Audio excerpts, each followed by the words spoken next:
and today on the BBC News we shall be hosting a discussion regarding the scientific future of the United Kingdom. We've seen a lot about genetic modification, or GM, in the past years. This is the practice of introducing genes from one organism into another to pass on some genetic advantage. It's been the subject of major research in the past decades and has huge opportunities for the future. But now in the UK, we will have the choice to decide whether we want GM food to be grown and consumed post-Brexit. But do the public really want it?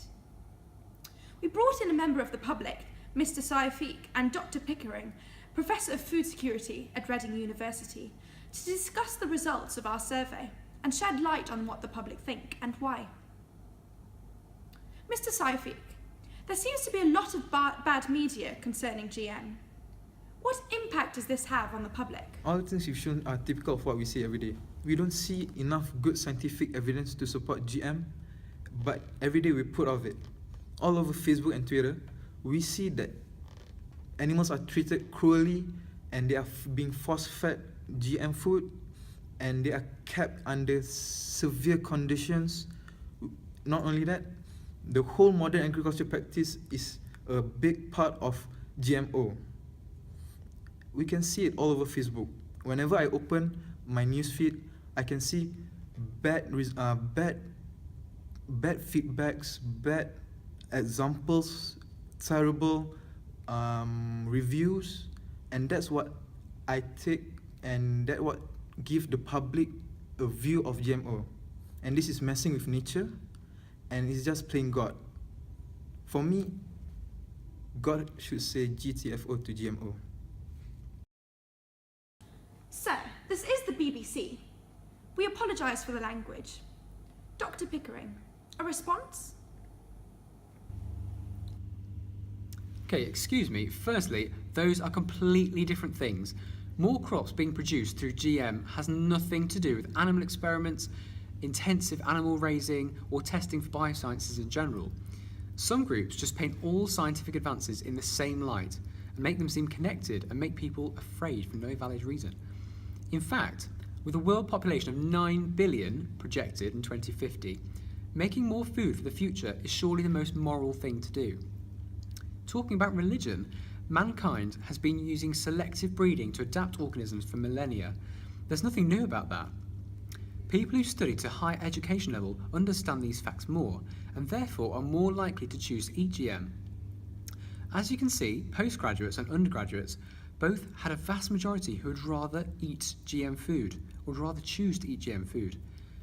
Those in sixth form or college or did vocational studies had a far higher chance of not choosing to eat GM food. It's the people who get their scientific understanding through social media and the hugely biased sources it contains instead of education who believe this nonsense. So it seems that social media promotes a poor understanding of GM. But is this reality? Let's hear from an alternative source, Tony Waterfall, a leading voice in the anti-GM movement, and Dr. Williams, a plant science researcher from Rothamsted Research Facility.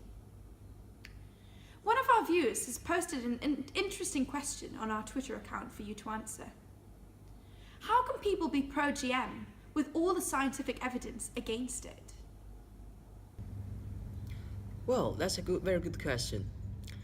Talking as a GM protester, sometimes science and truth were shown real well. For example, there's a French scientific study group shows that out of 200 rats who ate GM food were more likely to develop a cancerous tumor and die, as the shocking image shows here. I just don't get why people can ignore the hard evidence like this. As a matter of fact, 100% of Canadians that fill in the service against GM food and won't take GM food. Actually, I'm so glad you've talked about this paper. You see, it's a great example of biased science and misinformation. Yes, the study did contain 200 rats, but their conclusion was based on only 20 that were being fed GM corn. That's nowhere near enough to be considered conclusive. Also, the type of rat used is known to have a high chance of developing tumours independently, and the groups eating less GM corn actually had more tumours than the group eating more GM corn.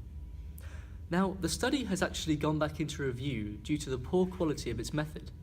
And despite all of these issues, the media and people like you still jumped on it, which just shows how hard it is to develop trust between scientists and the public.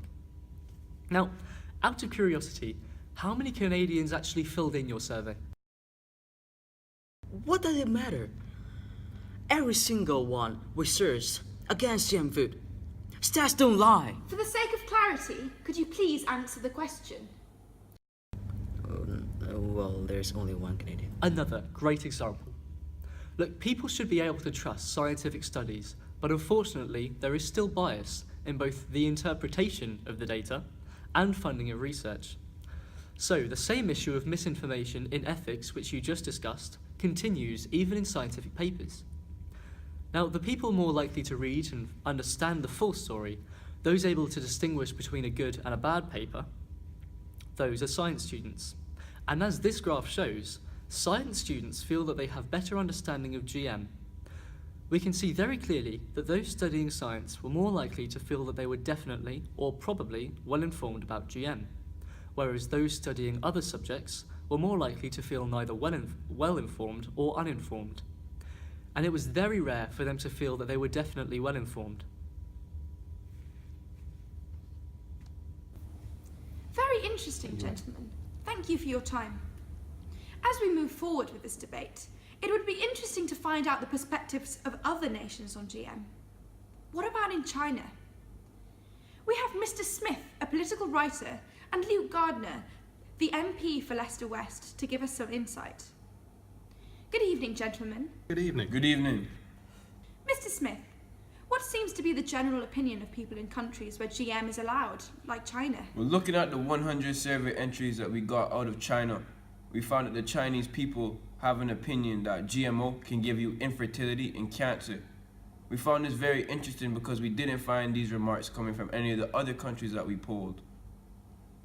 So, after doing some investigation into this, we found that one of the major generals of China, Peng Guangqing, came out and said that GMO is actually a Western evil and can give you infertility and cancer, showing that people in China take information from authority figures. And in this day and age where you really don't know what to believe or what's true, coming from an authority figure, people can believe that, even if they're not specialized in GMO research at all or know anything about genetic modification. Well, that certainly seems to be the case based on the last 2 points. When presented with the enormous amount of contradictory information available and not knowing which side to believe, it's only natural for the public to focus on what those in power, prevailing public opinion, or simply those who shout the loudest say. China, for instance, is currently facing increasing public resistance to GM, despite the great research the country has produced. In the UK, however, the government has become more pro-GM in recent years, so the people will probably follow suit. Thank you all so much for your contributions. It seems that our nation remains divided over this matter. However, as the government becomes more GM acceptant, we can expect the public to follow. As education and awareness of the truth about GM is improved, scaremongering regarding the technology will subside. But will the public's opinion change in time to have an impact on the new regulations implemented post-Brexit? Only time will tell. If you have any further questions regarding GM, please don't hesitate to contact the BBC. We'd love to hear what you think. That's all from myself, Dilly Hoyt, and all of our guests today. So goodbye and have a pleasant evening.